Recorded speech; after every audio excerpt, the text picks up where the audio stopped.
Atlanta. This young man that grew up outside of Philadelphia, went up to school in Boston, and now will be headed to learn how to speak with a slight Southern drawl. I think, Boo, for Arthur Blank, turn the page. It's a new era now of Atlanta Falcon football with Matt Ryan at the helm. You're talking about a kid who carried a football team that did not have great receivers, a great offensive line, or great running backs. Matt Ryan, you talk about his size, 6'4 3/4, about 220.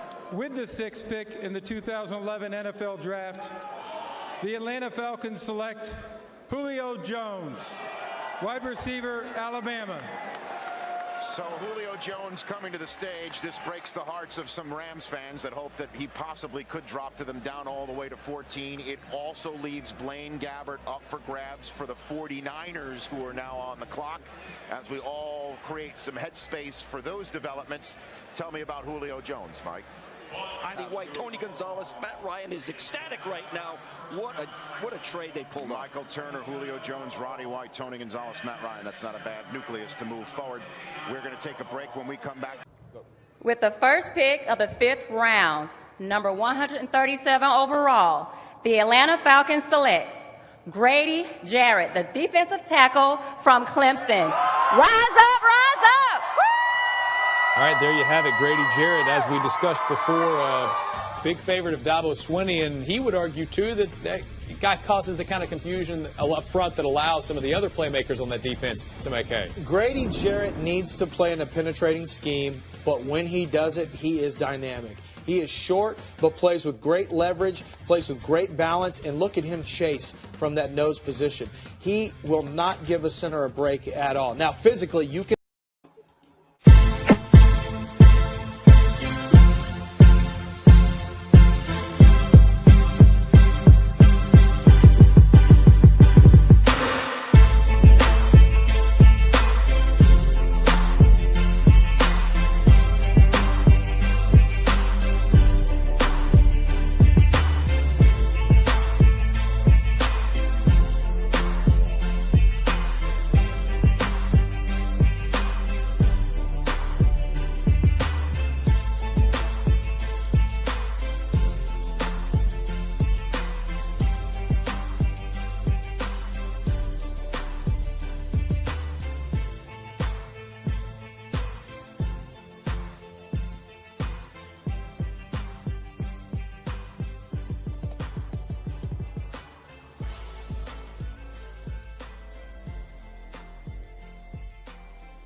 What's good? How y'all doing this evening? Welcome back to the Forever I Love Atlanta Sports Podcast. This is Draft Prospects, and tonight we're talking about Micah Parsons. All right, so your boy, my co-host, the King. What's good, man? What's good, Don? You know I'm excited for the show today. I've been doing my thing, raving the Micah Parsons train, and now we about to talk about that, man. I am hyped. Let's go. I already know you are, man. I already know you are. But let's go ahead and introduce our guest, Max. How you doing tonight, man? Good. Thanks for having me, man. That was an awesome intro. Holy crap, we got to do some of that. But I mean, I am very excited to talk about Micah Parsons. That's my guy. So it's be a lot of fun. Hey, all right. Thank you for coming on, man. We really appreciate it, man. So, hey, of course. Thank you so much. Also, guys, if you're new to the channel, y'all already know what to do. Hit that subscribe button, hit that like button, share this content out with Atlanta Sports Fanatics, and hit us up in the comment section. As always, come holler at your hometown sports podcast. All right, so let's talk about Micah Parsons, the outside linebacker from Penn State. I'm a Big 12 fan. I'm a Michigan fan, so I already know about Parsons, but. Guy 6'3", 245 pounds. He runs a 4.43 unofficial. Right now, it'll get official when the combine comes in. What's your thoughts on that, Max? He is basically almost everything you'd want in a modern day linebacker. I mean, you mentioned the size, 6'3", 245. Like, that's exactly the size you want in a linebacker nowadays. He runs extremely fast as well. Like you said, 4.43. He is a terrific run defender. He's a terrific pass rusher. He's a terrific tackler. I mean, for my money, he is the best linebacker to come out of the draft since probably Luke Kuechly in 2012. So this is a once in a decade type prospect, I would say. No, I would have to agree with you there, Max. That 4.43 speed with that size is just a player that people don't see all the time. He can move. He's big. He has the strength. So when you have a player like that, he's like unmatched. And then the Luke Kuechly comparisons are just putting him over the top because you know how smart Luke Kuechly was. His IQ made him such a good linebacker. So that's my spill on just the measurables. All right, here's my question. All right, for you, Max. Do you think he should go to a team that's trying to run a 4.3 or 3.4? Oh, that's a tough one. So I think he's definitely more of a 4.3 linebacker, probably a Will or Sam more than a Mike, just because of that speed, and also because we can get into this a little bit. But the one thing that's holding him back from just me being like, okay, he's a perfect linebacker prospect, and it's something that you guys know, obviously being Atlanta fans, is that coverage is so critical in today's game, especially for linebackers too. I mean, you guys saw Deion Jones, I think, is one of the best linebackers in the league, and one of the biggest reasons for that is coverage. Michael Walker for you guys too, great in coverage this year too. So I think Micah Parsons, he's not great, he's not bad, but he's just okay in coverage. So everything else is elite.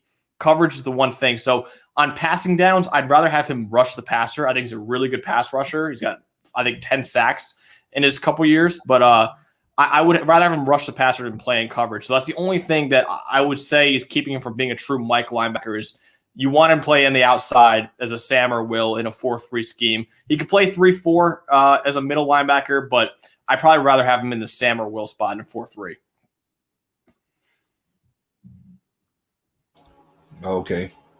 All right. And that's my thing. If you want him just primarily a pass rusher, I have to disagree. I have him at 3.4. Like, I haven't played 3.4, but that's the thing with the Falcons. We don't know what type of scheme we running in 2021 because we don't know who the head coach is. Now, if it's going to be Brandon Staley, then of course it'd be 3.4. But if it's Todd Bowles, then it'd be 4.3.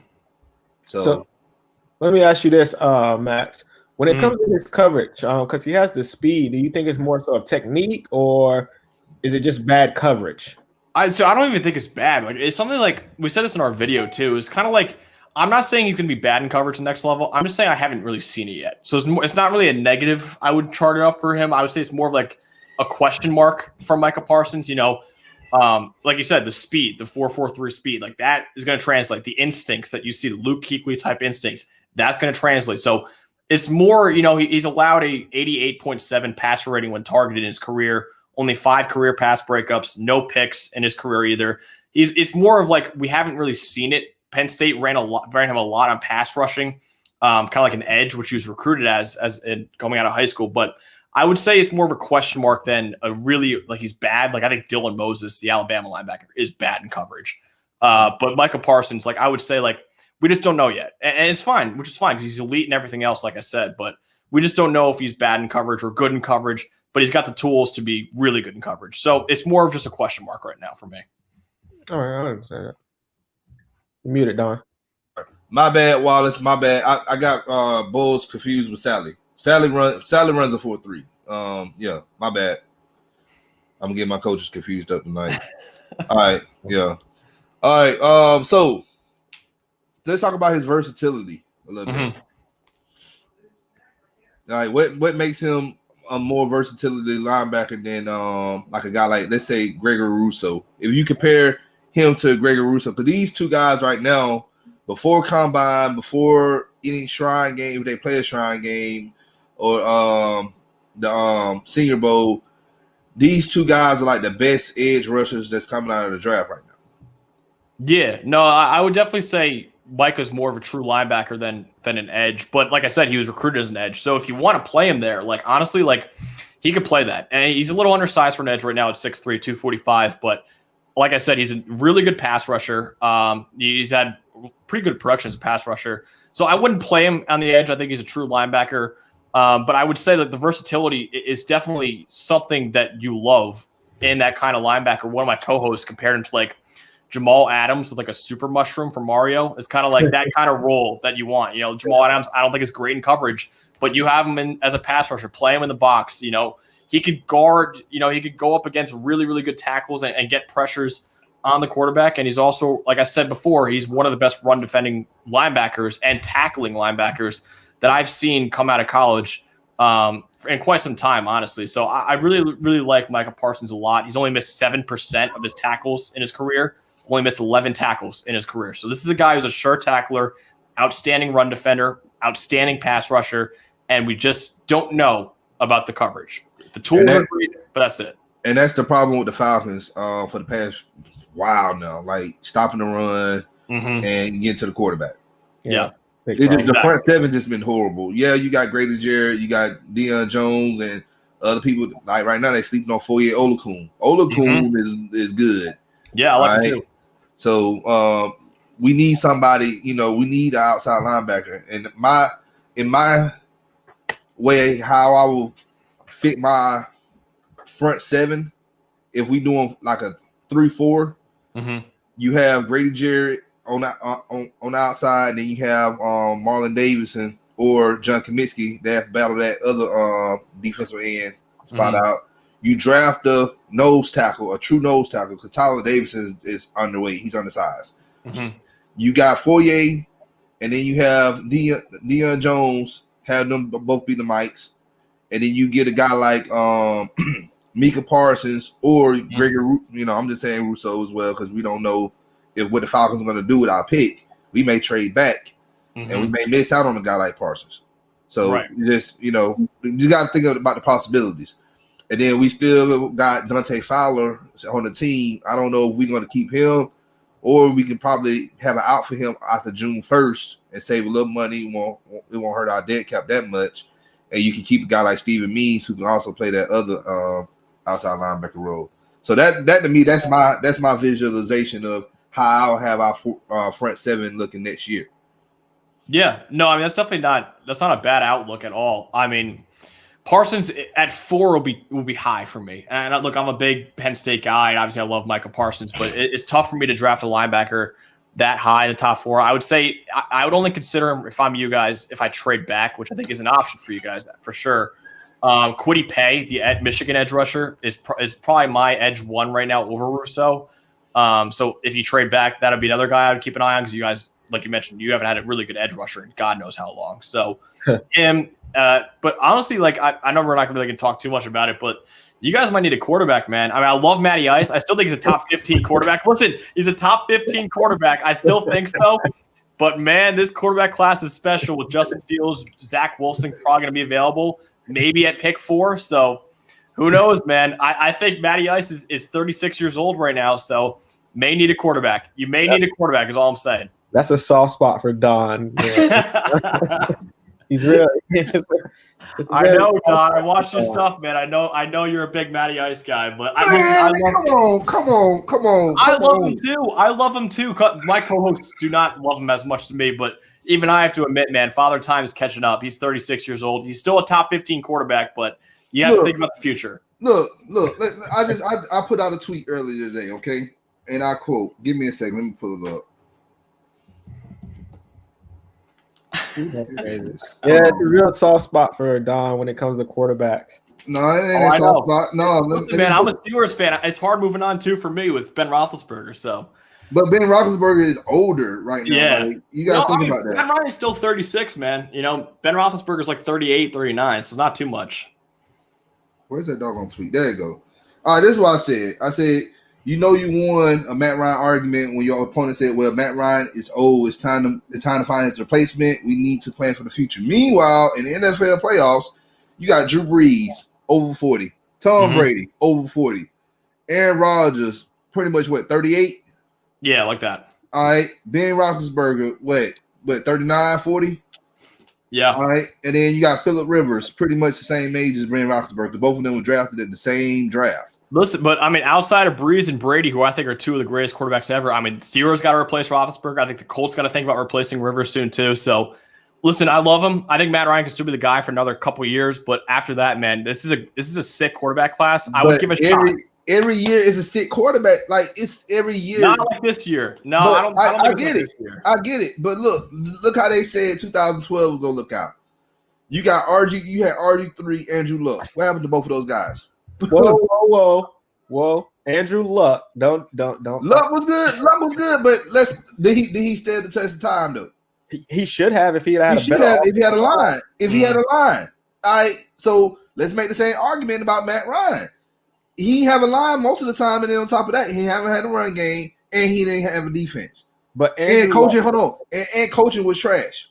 But Andrew Luck was a better talent at quarterback than Matt Ryan was. He was more mobile. He could throw a deeper ball. He had more accuracy. Andrew Luck was like one of the at least top 5 the whole time he was in the league.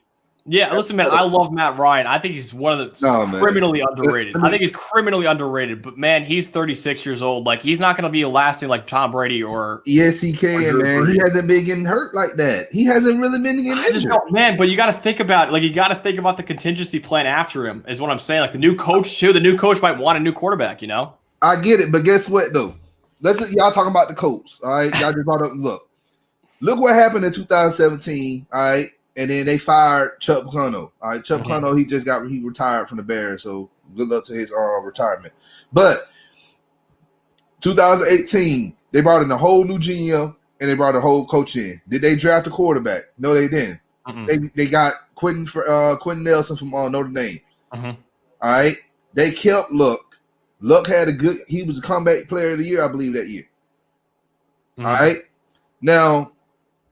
That doesn't always stand true that people say, well, you get a new GM, you get a head coach, y'all gonna get a quarterback. Like, we've seen plenty of times that teams start a new regime and they just say, well, we'll just end up getting a quarterback in the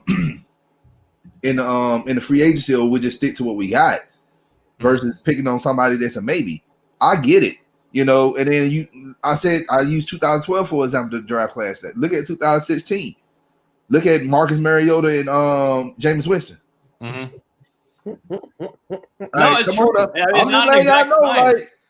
It's not an exact science, man. But yeah, listen, I just think if Fields or Wilson, who I think are QB1 in most every other year, but if Trevor Lawrence wasn't in this class, it'd be hard pressed for me to pass him up. But I'm even like, I want to ask you, you want to talk about Micah Parsons. Do you guys think you guys need linebackers like that badly? Like, I love Deion Jones, and I think Michael Walker could be a really good player. It's the pass rush we're concerned about. We want Micah because of his ability to get to the quarterback. Sure, it's not necessary. Yes, you need to be versatile because you may have a tight end on your side, and you might have to cover this guy or a running back that you might need to get in the flats.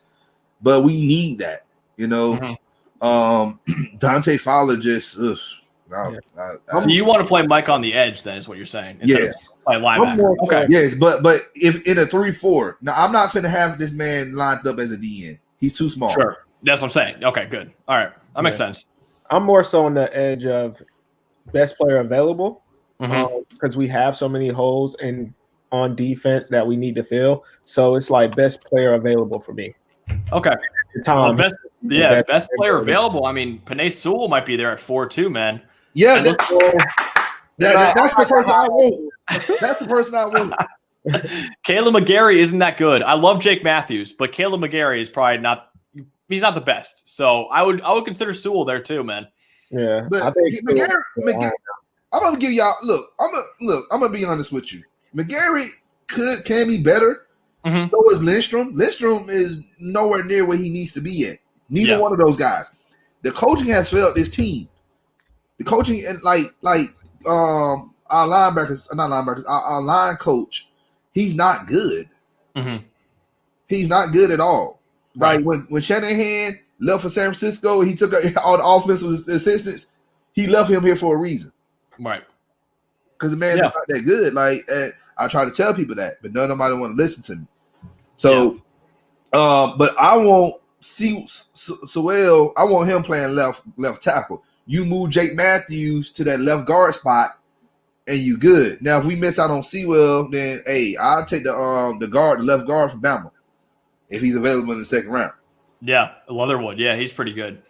No, that'll be interesting. I mean, I don't know how y'all feel about this, but AJ Terrell I love, but what about Pat Surtain? Trade down for him, take another corner 2 years in a row. I like Surtain, man. I think he's a lockdown corner. I mean, you saw it last night in the championship game against Chris Olave. So you guys are in an interesting spot. It's not like an easy decision for you guys. I think you guys could trade down, honestly. If you don't want to take a quarterback, I would definitely consider trading down, maybe getting Kwity Paye or take a shot on Gregory Rousseau or something like that, man, because you guys do need defensive help. I definitely agree with that. That's my main thing. We just need to go ahead and just trade down with a team like Chicago or somebody that needs a quarterback. Mm-hmm. Because that fourth spot right now looking kind of good for a lot of teams. Mm-hmm. So Wallace, thank you. There you go. Well, you want to move Caleb to hold on, to draft him and Caleb to the left tackle. Okay, all right, but I'm all for just trading down and just getting more picks in the second, third round. Then we can also try to get one of their first round picks next year. You have two first round picks into the 2020. You can't go wrong with that. And you think about it, it's the fourth pick. So a team that's going to be trading up is going to be going for a quarterback. And because of that, they're going to be willing to pay a very high price to get Zach Wilson or Justin Fields or Trey Lance, even if they want to go that high. But you guys are in an interesting spot. I would definitely consider trading down as probably my top priority. If you don't love the quarterback class, obviously I know it's a very testy subject for you guys and Atlanta sports fans. I know half the people are like, no, we got to get a quarterback now. We're not going to be picking fourth for a very long time. And then half of you guys are like, no, Matt Ryan's still got, a few years left in him. So it's an interesting spot, man, for sure. Yeah. I wouldn't agree with grabbing him at number 4, Jackson. That's a trade down decision. Trade down and get him if we're going to get Surtain. I wouldn't draft him at 4, though. That's really high for a corner. I got a question for you. You know Brady White, right? Yeah. What do you think about him? Brady White, the Memphis quarterback? Yeah. I like him. I know he declared, which I was kind of surprised by. But listen, I actually, being a Penn State fan, I actually went to the Cotton Bowl where we played against him. He looked pretty good. And I don't know if he's got much of an NFL future outside of being a backup maybe, but I haven't really dove too much in on him. But right now, maybe draftable, maybe a day 3 guy, but I don't know yet. I'm not too sure yet. He's going to be a day 2 guy. Watch yourself. Really? You think so? I see a lot of Russell Wilson in this guy. And Brady White? Yes, I'm telling you. Go back and watch the film. I'm telling you. I see a lot of Russell Wilson in this guy. All right. I'll watch out for that. I'm telling you, if he can sit back, if he can look, you just got to go watch the tape, man. You just got to watch the tape. Brady White. I'll watch him. And Russell Wilson. Just go watch the tape, man. More like Brady White and Jake Fromm. How about that? No. Listen. Let me be real with you, okay? All right. The man, he's good. He's not playing at a school that has a lot of talent around him. Same thing as Trey Lance. But Trey Lance, yes, is a way better quarterback than Brady White. I'm not going to sit here and lie on that. Mm-hmm. But the body of work of a quarterback, White possesses that. He just needs to go to a team that has a veteran quarterback or a coach there, who knows how to develop players. And I think he'd be fine. If he's sitting under a Matt Ryan, he's going to absorb a lot of information. And he could be the successor for Matt Ryan. I just brought that up because, you brought up quarterbacks and saying that we need to just draft one in the first round. And I'm like, well, we don't have to. We can go in the second and third round. You got him. You got maybe Mac Jones if he somehow, goes to day 2. Mac Jones. Who? He's going first round. Maybe Kyle Trask, man. I don't know how you guys feel about him. He can go second round to you guys. I don't love him, but he could be a second round pick for you guys if you want to do that. Yeah. And there you go. Especially if you trade back, you get 2 seconds anyway. Mm-hmm. So you can waste one on the quarterback, and then you can still go at status quo with the other second round pick and just keep building your defense. Sure. No, for sure. So listen, that 4 spot is, like I mentioned, is so interesting. I've seen a lot of guys mock Jamar Chase or Devontae Smith to you guys. I'm like, dude, I get the Julio getting older thing, but like there are so many other positions that you got to be addressing on that team. Like, so I just don't understand that, but it's an interesting spot, man, for sure. And I think you guys and probably the Dolphins too, depending on what they want to do, are probably the two, I would say, biggest trade down candidates for a team that's looking for a quarterback. I hope Devontae Smith goes to the Eagles. They finally need to get a receiver. They do need one. They absolutely. He was unbelievable last night. Oh my god, that'd be good. He'll be reunited with Hurts. Yeah, he will be. That's a good point. Hurts is not going to start. It's going to be Carson Wentz. Hey, you don't know, man. You don't know who's going to be the head coach of that team. Yeah, who wants to be the head coach of that team is more like it. I think they got the talent, man. They got the trenches. They got an offensive line and they got a defensive line. The problem is though is that like you don't know what the quarterback situation is going to be. The cap space is awful. I mean, I think they're like negative $70 million in the cap right now, and then also all their best players are like 30 years or older. So it's kind of like I would say it's probably the worst job on the market right now. So yeah, hot in the chat over there, Don. Let's see. Yeah, hot in the chat. What do you mean hot in the chat? Wallace. We don't need another Kyle Trask because he's another Ryan that y'all want to get rid of. Nobody on this podcast wants to get rid of Matt Ryan. Wallace talking about like the fan base, other people in the fan base, because he was on my live earlier. Because it was like one or two people. I did the show strictly for people to come on there and complain and cry that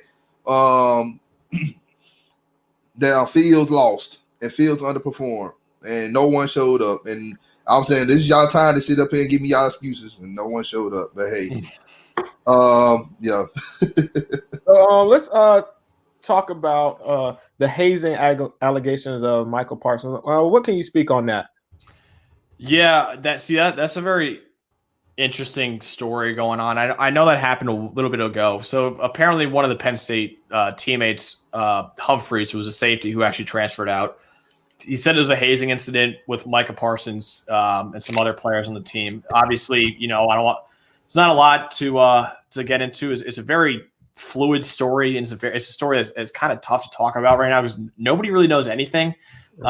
Franklin is kind of, brushed it under the rug, and a lot of people have not really talked about it that much. But as a team, if you guys, especially, and any other team is willing to draft Micah Parsons, you got to dive into this stuff, man, because obviously you're drafting more than just a guy to play football. You're drafting a man, and you're drafting a guy who's going to be in your locker room, and guy who's going to be a representative of your team, especially a guy like him who's going to be a very high pick. So you want to find out what kind of man you're getting. Everything I've seen about Micah Parsons besides that has been glowing. He seems like outside of that, obviously, but he seems like a very good guy and fun guy too. But you gotta dive into that. Obviously, I'm not speaking to it and saying it's true or it's false. I have absolutely 1,000% no idea. But as a team, you're gonna have to dive into that, and it's something that's gonna come up a lot in pre-draft interviews because, like I mentioned, I mean, it's more than just Micah Parsons the linebacker. It's Micah Parsons the person that you're drafting to your team. Yeah, that's why I brought that up, because once the draft gets closer and we start diving into these players, a lot of stuff is going to come up. So the fans should know that was an allegation, and when it comes up, it's not shocking. Because when it came up to me, I was a little shocked, like, oh snap. Yeah, no, I remember reading about it, and it's definitely.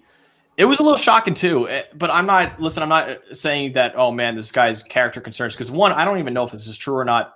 And two, I have no idea like whether or not it's true, what kind of person he actually is. Like, I really have no idea what happened. There hasn't been a lot that came out of it outside that one report. So we'll see. And we'll see what teams dig up on Micah Parsons. But everything else besides that, he seems like no character issues outside of that at all. So. All right. So here's my thing. The last time I heard some hype out of a linebacker that came out of Penn State was LeVar Arrington. I don't know, a lot of people remember him. Go look him up. Go look at the 2000 draft? Yeah, 2000 draft. He was drafted to the Redskins. The Washington football team. I'm sorry. Do not cut our podcast off for saying that name. But yeah, the Washington football team. So if you looking at well, look at how Arrington played in his day to Micah Parsons and what he could potentially be. Who you think is going to be the best player? Yeah, that's interesting. It's kind of weird too because LeVar Arrington is kind of like an uncle figure to Micah Parsons too. They actually Arrington was one of the ones that convinced him to go to Penn State. And nobody really wore that 11 jersey on defense because obviously LeVar Arrington was a phenomenal player for Penn State. And Arrington told him, he was like, hey man, like you're a 5-star recruit. You're one of the top 5 recruits in the country. I know you're special. Wear my jersey. And he wore 11. So they wore the same 11 jersey. And dude, I mean, you see like the similarities between like Arrington made some plays that you're like, holy crap. And obviously the NFL career didn't go as planned. But Micah Parsons has a lot of similarities. So as an NFL player, I'd probably go with Micah Parsons, obviously because we don't know what he's going to be yet. And Arrington wasn't the best. But as a college player, I think they're very, very similar in terms of how good they were. So yeah, there's a lot of similarities between the two of them, and they're actually like really, really good friends too. So yeah, it's a really fun comparison to make between the two of them. Right. Man, come on, Devontae, man. You gonna do a busted challenge if the Falcons don't select the quarterback? I don't think nobody wants to see that.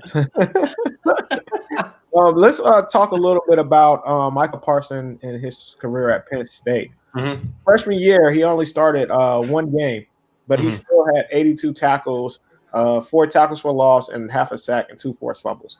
So when you talk about that, and then his sophomore year, out of 13 games, he started 12 of them. He had 109 tackles, 14 tackles for loss, 5 sacks, and 4 forced fumbles, and 5 pass deflections. So his numbers went up, and it's just like there's nobody that was able to slow him down, even get a hat on him to try to slow him down. And then he went to the Cotton Bowl, and he got 14 tackles and 2 sacks and 2 forced fumbles.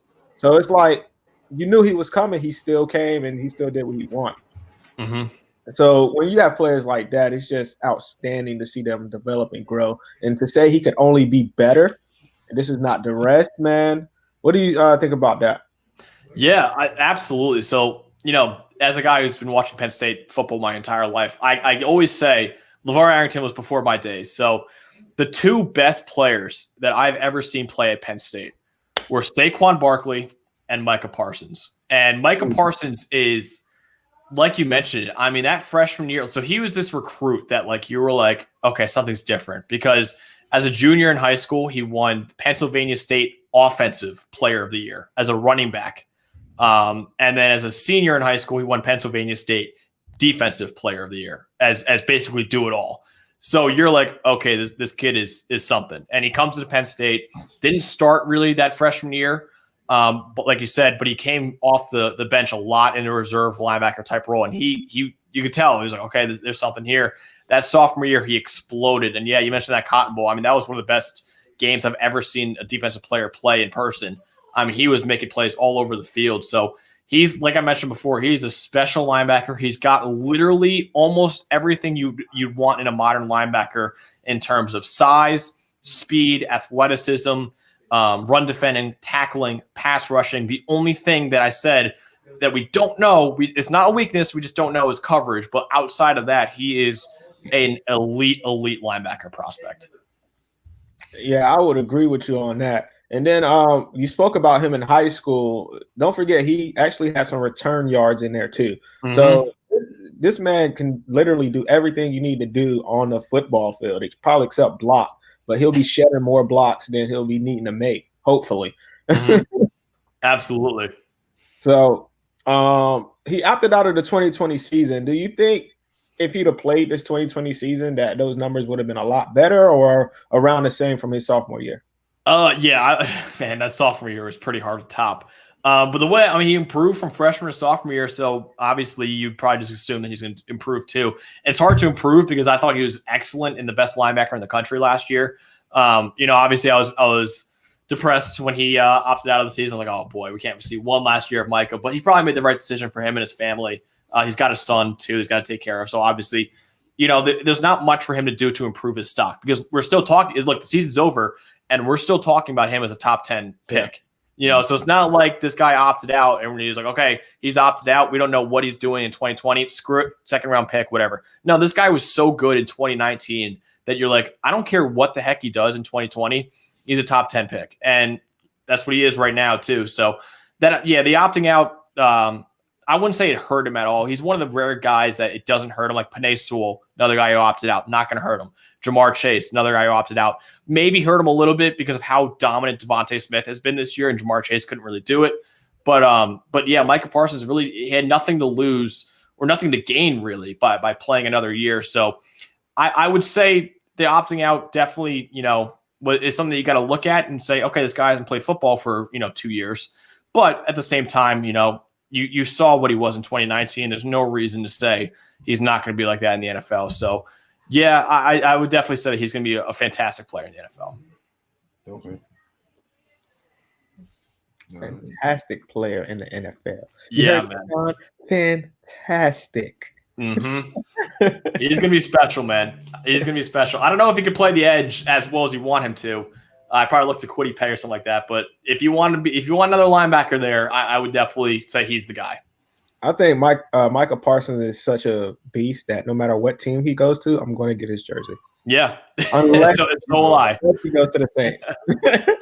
Man, look, if it ain't black and red with that Falcon logo on it, I ain't getting it.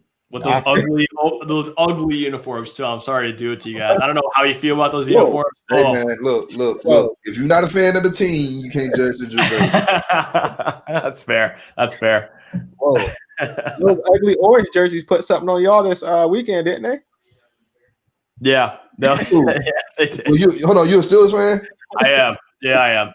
Hold on. You were talking all that noise too about the Steelers was gonna win. I was the only one talking about the Browns was gonna win. I didn't. Yeah, so I told everybody that the Browns was gonna win. Everybody thought I was delusional and stuff. I'm like, no. How the Browns been playing lately at the end of the season, I knew they was gonna transfer that over to the playoffs. Yeah. Steelers, they started too hot and they peaked. Mm-hmm. They peaked too early. And they started losing games towards the end. And I'm like, yeah, when they get in the playoffs, yeah, they gonna end up losing. Yeah, no, it was tough. It was tough to watch, especially when Ben Roethlisberger's maybe playing his last game. He's crying on the sideline, and Juju's just doing TikTok dances while we're down, 28 points. You're like, dude, what is this team doing right now? So yeah, it's definitely this team is in a tough spot right now. So we may end up trading with y'all to get y'all so y'all can get y'all a quarterback. Hey man, if you want to give us Justin Fields or Zach Wilson, I will take that and thank you kindly. Hey, I would do it. On a realistic note, where do you see Parsons going? What pick or what team? So Parsons is interesting. Like it's tough because if you're just saying, draft the best football player, regardless of position, he would go probably in the top 5 or 6. I think he's that good. The problem is that he plays linebacker, which inherently isn't as valuable of a position, but it is still valuable. I think in my board right now, he was the number 9 player on my board most recently. Again, it has nothing to do with him as a football player. That is basically everything. Number 8 player, actually. So nothing to do with him as a football player. It's kind of been, him just playing linebacker. And also the most valuable thing as a linebacker is, in my opinion, nowadays is coverage ability. And like I said, it's question mark. So that's why it's down a little bit. So in that 9 to 10 range. So Dallas, I had him going in my latest mock draft. He's tweeted actually that he wants to play for Dallas. So it might work out. So I like what they got in Dallas right now. They need defensive pieces, but I do not want him to go to Dan Quinn because this man would not know how to use his man the right way. No, he won't. And Dan Quinn will absolutely ruin him. This man gonna do the same thing. He gonna do the same thing when he did to Vic Beasley. Had his man defensive end lining up on the line, going against 300+ pound offensive tackles. Mm-hmm. This man 245 pounds. Yeah, everyone's kind of sick of Dan Quinn right now. My brother's a Cowboys fan. He was like, dude, I can't believe we just hired Dan Quinn just because of basically what he did in 2012 and 2013 with Seattle. Because what he did with you guys it's just not that anymore. And then when you look at it, like, why he wasn't there? He wasn't even there in 2012. He was there it was 2013, 14. Yeah, right. It was the Legion of Boom though. He was still there for. He was a defensive coordinator for them. Yeah. Which he did not put his fingerprints on. That was Pete Carroll, by the way. Yeah.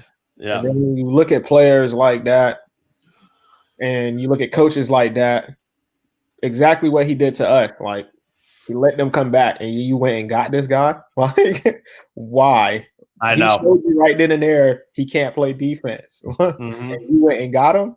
Mm-hmm. Yeah, it's tough, I mean, man. It's tough. It's a tough look for Cowboys fan. Yeah, and that's another team I can't get his jersey if he goes to.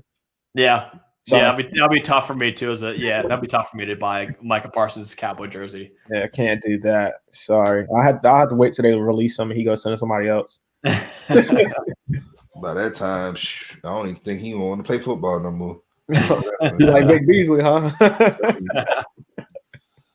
All right, Devontae just said that. Where's my mouse?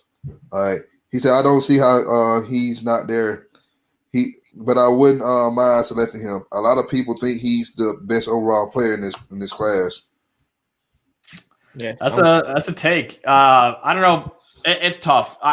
Best overall player is definitely tough. Penei Sewell might get that award for me just because of how dominant he was.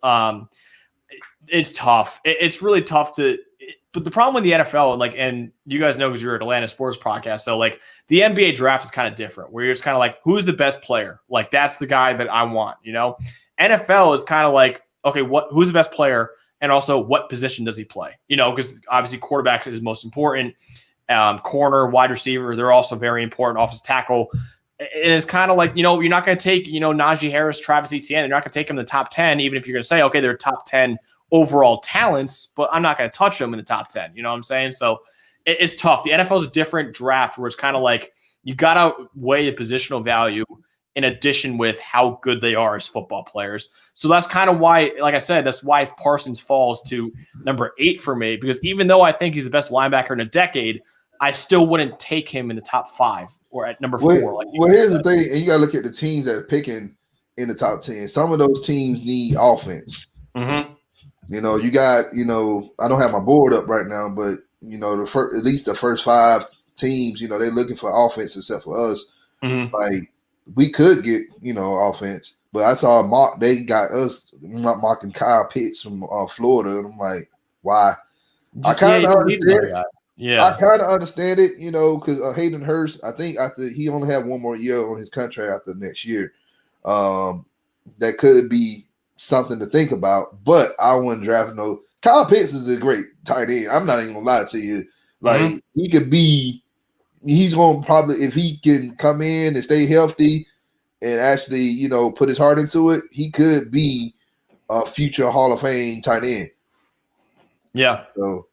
No, yeah, and I have Pitts number 9 too on my board. And again, I think Kyle Pitts is probably the best tight end since Vernon Davis in 2006. So we're talking about 15 years that we haven't seen a tight end like this, and he's still number 9 for me just because he plays tight end and not quarterback or wide receiver or any of those, or corner too. So it's tough. That's why I'm saying Parsons and Pitts probably are maybe top 5 positional. Top 5 overall, but when you're talking about positional value, that's when I start saying, okay, they're more top 10 players for me than top 5. Okay. All right. Well, I think, like I said, I'm a defensive person. So I will not be upset the Falcons pick a defensive player in the first round. Yeah. All right. Now, they'll piss me off if they draft Devontae Smith or Najee. Well, Najee Harris won't be back. It all depends on who the coach come in. So we bring in Arthur Smith as a head coach, then he draft Najee Harris, then that's understandable. He knows running backs, he knows offensive line. I can trust him with that. But we bring in somebody like Robert Saleh, and we drafted Devontae Smith. I'm like, what are we doing here, man? You supposed to fix the defense, and you doing the same thing that Dan Quinn did. Come on now. So. No, it'll depend on the coach, man. That actually, I think whoever you guys hire will kind of be very telling for what you guys are going to do in the draft. Because, like you said, if you hire an offensive coach, then I kind of say, I know you hate hearing it, but I'd be like, all right, watch out for Fields or Wilson at 4, or something like that. And then if you hire obviously a defensive coach, and I say, okay, this guy is going to come in and say, this defense is not good right now. What Dan Quinn did with this defense is awful. We got to build this defense up. Then I'd say, okay, maybe a guy then I would say trade back rather than take a guy like Parsons, get picks because you need more than just a linebacker. You need other guys too. You need some edges. You need safeties. You may need another cornerback. Like, we need a lot. And then you look on the offense side of the ball. You also need a guard, left guard, and you need a running back. Right. So those are things to think about. Yeah, 1,000%. And trade back, and you can get more picks to address those needs. So I do think trading back, if you don't want to take your quarterback, which I completely understand if you don't, then I would say, okay, you know what? Trade back, get some picks. Forget about Penn State will be great, and I think he's going to be a phenomenal player, but I would consider trading back and maybe getting a guy like Pat Surtain if you're staying in the top 10, or Kwity Paye, or even if Micah falls there, you could say, okay, I'll take Micah Parsons there. I would rather do that than take one of those guys at number 4 and not get additional picks because of it. Yeah. All right. I agree with you on that, brother. I would agree. I agree too. Thank you. I agree. Who do you want Pittsburgh to take? Oh man, I see. That's the problem. Is like Mac Jones is not going to be falling to Pittsburgh. I think that'd be a decent pick. I don't love him to the next level, but I kind of want to tackle. They need a tackle. They need another receiver because I actually think Juju's gone after this year. So either a tackle or a receiver is probably who I'm saying right now. Yeah, exactly. But if Mac Jones somehow falls, to I don't even know where we're picking right now. I haven't checked, but in that 24 range, I think it is, then I would consider him. But I don't think he's going to fall that far, especially how dominant he's been. Yeah, 24. So Mac Jones, if he's there, but if not, take a tackle or a receiver. There you go. I need another receiver. Yeah. I mean, Juju's contract's up, and I don't think we're re-signing him. So I think he's going. Driving his Corvette. Drive his Corvette right out of Pittsburgh. Yeah. Yeah, he was never a true number 1. He had AB on the other side. Yeah, like I never thought he was either. I thought he was always a really good number 2 receiver. Just never thought he was a true number 1. I like Claypool. I don't know if he's a number 1 either. So I don't even know if you can get a number 1 receiver at 24. But I would definitely draft another guy. Maybe Rashad Bateman or Kadarius Toney, something like that. Just kind of get more guys in there. So y'all don't think y'all need to draft a quarterback? We 1,000% need to draft a quarterback. That's why look, Trey Lance is not going to be there at 24. I doubt Mac Jones will be there. If Mac Jones is at 24, I'd probably go with Mac Jones.